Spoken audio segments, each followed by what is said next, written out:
ધાનેરા ખાતે સરદાર પટેલની 150મી જન્મજયંતિ નિમિત્તે ધાનેરાના મામા બાપજી મંદિરથી વાલેરધામ 10 કિલોમીટર પદયાત્રા યોજાઈ છે। મામા બાપજી મંદિર ખાતે સભામાં શહીદ પરિવારનું સન્માન કરીને પદયાત્રાનો શુભારંભ કરવામાં આવ્યો।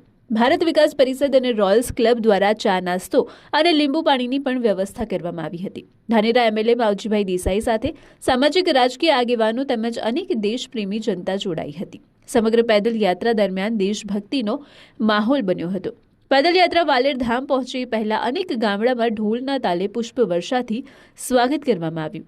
સરદાર પટેલનું એક ભારત નેક ભારતનું સ્વપ્ન સાકાર કરવા પેદલ યાત્રાનું આયોજન કરવામાં આવ્યું હતું, જેમાં પાલિકા, મામલતદાર અને નાયબ કલેક્ટર કચેરી સાથે પોલીસ સ્ટાફ ખડે પગે જોવા મળ્યો।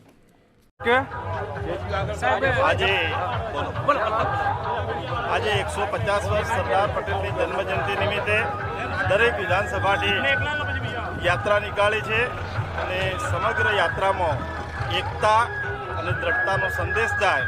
સરદાર વલ્લભભાઈ પટેલે જે પ્રકારે 562 રજવાડા ભેગા કરી અને સમગ્ર દેશને અખંડિતતાનું કામ જે કરી આપ્યું છે એને યાદ કરવાનો આજે અવસરના રૂપે સર્વ વિધાનસભાના સમગ્ર પ્રજાજનોને એક સંદેશ જાય કે સરદાર પટેલે જે પ્રકારના કામ કર્યા છે એ પ્રકારના કામ આપણે પણ આપણા જીવનની અંદર એકતાના સંદેશ આપી અને કરીએ। આજના તબક્કે સૌને એક શુભ સંદેશ આપવા માટેની આ યાત્રા ખૂબ મોટી સંખ્યા સાથે છેક ધાનેરાથી માંડી અને વાલેર સુધી નીકળી છે અને ખૂબ લોકો અંદર જોડાઈ આનંદ અને ઉત્સાહ સાથે સમગ્ર દેશમાં અખંડિતતાનો સંદેશ થાય એ પ્રકારનું કામ આજે ચાલુ છે। આજે સરદાર વલ્લભભાઈ પટેલની 150મી જન્મજયંતિ નિમિત્તે આપણે ધાનેરા વિધાનસભા તરફથી એક રેલીનું એકતા યાત્રાનું આયોજન કરવામાં આવેલું છે, મામા બાપજી મંદિરથી વાલેર પ્રાથમિક સ્કૂલ સુધીનું।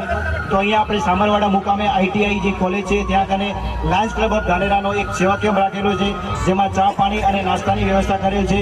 તો દરેક પદયાત્રી અહીંયા કને અવશ્ય આ સેવા કેમ્પનો લાભ લેવો અને આપણે રાષ્ટ્રની અખંડતા જાળવવા માટે આ રેલીમાં જોડાવવું જોઈએ એવું મારું દરેકને આહવાન છે। ધન્યવાદ।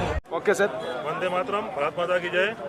આજે સરદાર વલ્લભભાઈની 150મી જન્મજયંતિ નિમિત્તે જે એકતા યાત્રા નીકળી છે એ મામા બાપજી મંદિરથી વાલેર સુધી જઈ રહી છે પદયાત્રા। એના અંદર ભારત વિકાસ પરિષદ દ્વારા પણ સેવાકીય રીતે લીંબુ શરબત અને પાણીની વ્યવસ્થા કરવામાં આવી છે। આવા સરદાર વલ્લભભાઈની જન્મજયંતિ એમના જે કાર્યો થયા એ નિમિત્તે આજે જે એમની ઉત્સાહપૂર્વક આપણી પદયાત્રા થઈ રહી છે એના અંદર દરેક લોકો સહભાગી બન્યા છે। દરેકનો આભાર વ્યક્ત કરીએ છીએ અને પદયાત્રાના અંદર અમને પણ લીંબુ શરબતની આયોજન કરવાનો લાભ આપ્યો છે। અમે ખૂબ ખૂબ આભાર વ્યક્ત કરીએ છીએ। વંદે માતરમ।